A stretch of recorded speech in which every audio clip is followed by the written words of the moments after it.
हाँ जी सत श्री अकाल जी, की हाल जी? ठीक ठाक हो सब?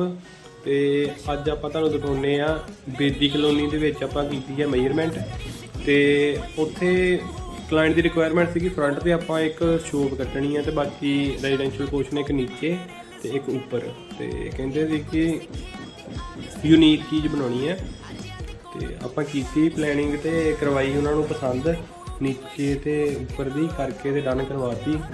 फिर आप जो एलीवेशन बनाया है ना इसका डन करवाया जिमें उन्होंने सिकी आप मतलब यूनीक चाहिए आ तो बेदी कलोनी का है काम तो मैं तुम्हें दिखाना आ भी लुक किवें दी बन के आई है।